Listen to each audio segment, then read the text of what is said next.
ആശങ്കപ്പെട്ടത് സംഭവിച്ചിരിക്കുന്നു. പെൻഷന്റെ പേരിൽ ഒരാൾ ജീവനൊടുക്കി. പെൻഷൻ മുടങ്ങി ജീവിക്കാൻ വഴിയില്ലാത്ത ഭിന്നശേഷിക്കാരനാണ് ജീവനൊടുക്കിയത്. കിട്ടപ്പാറ പഞ്ചായത്തിൽ മുതുക്കാട് വളയത്ത് ജോസഫ് 77 വയസ്സാണ് വീട്ടിൽ മരിച്ച നിലയിൽ കണ്ടെത്തിയത്. 6 മാസമായി ജോസഫിന്റെ പെൻഷൻ മുടങ്ങിയിരിക്കുകയായിരുന്നു. മുടങ്ങിയ പെൻഷൻ അനുവദിക്കണമെന്ന് ആവശ്യപ്പെട്ട് മന്ത്രിക്ക് ഉൾപ്പെടെ ജോസഫ് പരാതി നൽകുകയും ചെയ്തിരുന്നു. പെൻഷൻ ലഭിച്ചില്ലെങ്കിൽ ജീവനെടുക്കുമെന്ന് കാണിച്ച് പഞ്ചായത്ത് സെക്രട്ടറിക്കു കത്ത് നൽകിയിരുന്നു. പോലീസ് ജോസഫിന്റെ വീട്ടിലെത്തി ജോസഫുമായി സംസാരിക്കുകയുണ്ടായി. 1 വർഷം മുമ്പാണ് ജോസഫിന്റെ ഭാര്യ മരിച്ചത്. തുടർന്ന് കിടപ്പ് രോഗിയും ഭിന്നശേഷിക്കാരിയുമായ 7 വയസ്സുള്ള ജിൻസിയെ അനാഥാലയത്തിലാക്കി. മകളുടെയും പെൻഷൻ മുടങ്ങിക്കിടക്കുകയായിരുന്നു. പലരോടും കടം വാങ്ങിയും വികലാംഗ പെൻഷനും കൊണ്ടാണ് ജീവിക്കുന്നത് എന്ന് ജോസഫ് കത്തിൽ സൂചിപ്പിച്ചിരുന്നു.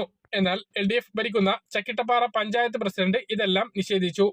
ജോസഫിന് മകളുടെ പെൻഷൻ